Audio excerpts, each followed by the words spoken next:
নানান জায়গায় দাপট চালিয়েছে, দুষ্টামি নোংরামি করেছে, দুর্বৃত্তায়ন করেছে, তাদের অনেকে এখনো ভারতে আশ্রিত, খুব মৌজ মাস্তিতেই তারা সেখানে আছেন। কমলে বাংলাদেশি তরুণদের মধ্যে ভারত বিরোধিতা বাড়ছে কেন, কি মনে হয়? বাড়ছে, সেটা সত্য, একদম তরতাজা বিষয়টা, লুকোচুরির বিষয় নয়।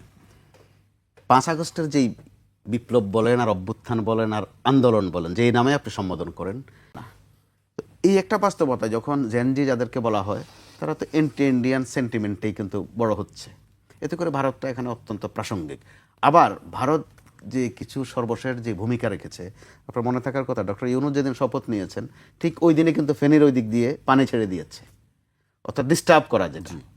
আবার একটা পর্যায়ে ভারতে যাওয়ার আমাদের বাংলাদেশের মানুষের একটা সিংহভাগ আছে যে তারা মাজার জিয়ারতে যায়, আজমির শরীফ জিয়ারতে যায়, আর একটা অংশ আছে এরা চিকিৎসা নিতে যায়। ভারত কিন্তু ওখানে দেওবন্দ, জি দেওবন্দে দেওবন্দে যায়। দেওবন্দেও যায়। আরেকটা অংশ আছে যে চিকিৎসা নিতে যাওয়ার একটা পর্যায়ে ভারত কিন্তু বাঙালিদের জন্য হোটেলে থাকা খাওয়া বন্ধ করে দিয়েছিল কয়েকটা দিন।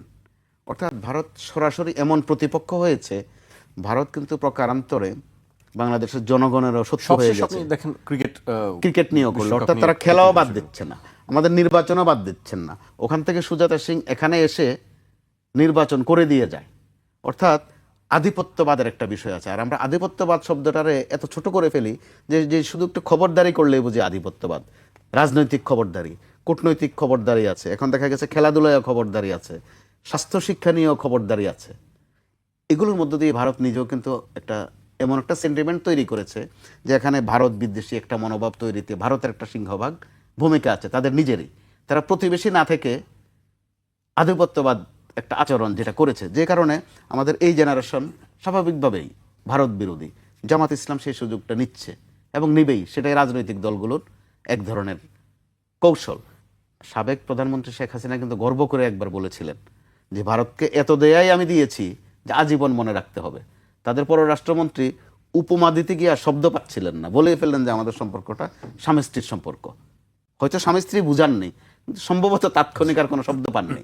অর্থাৎ এই বিষয়গুলো আপনি চাইলেই মুছে দিতে পারবেন না। আবার মাঝে মধ্যে শেখ হাসিনার কিছু অডিও ফাঁস হয়, হোক ফেক বা জেনুইন যেটাই হোক, সেটা কিন্তু ভারত থেকে, যেহেতু তিনি আছেন ভারতে।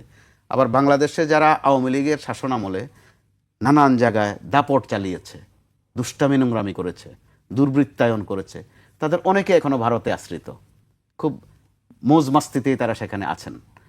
যে কারণে একটা ভারত বিরোধী সেন্টিমেন্ট এখানে তৈরি হওয়া অত্যন্ত স্বাভাবিক। 24 কিন্তু ভারতও একটা সুযোগ নিতে পারত যে দেশ টু দেশ, কান্ট্রি টু কান্ট্রি, বাংলাদেশের সাথে বা বাংলাদেশের জনগণের সাথে সম্পর্কটাকে একটু আরও উচ্চ পর্যায়ে নিয়ে যাওয়া, সেই সুযোগ তৈরি হয়েছে। তারা সেই সুযোগটি কিন্তু এখন পর্যন্ত নেয়নি, যে কারণে এখানে ভারত বিরোধী সেন্টিমেন্টটা সম্ভবত আরও রান করবে যতক্ষণ পর্যন্ত নতুন কোনো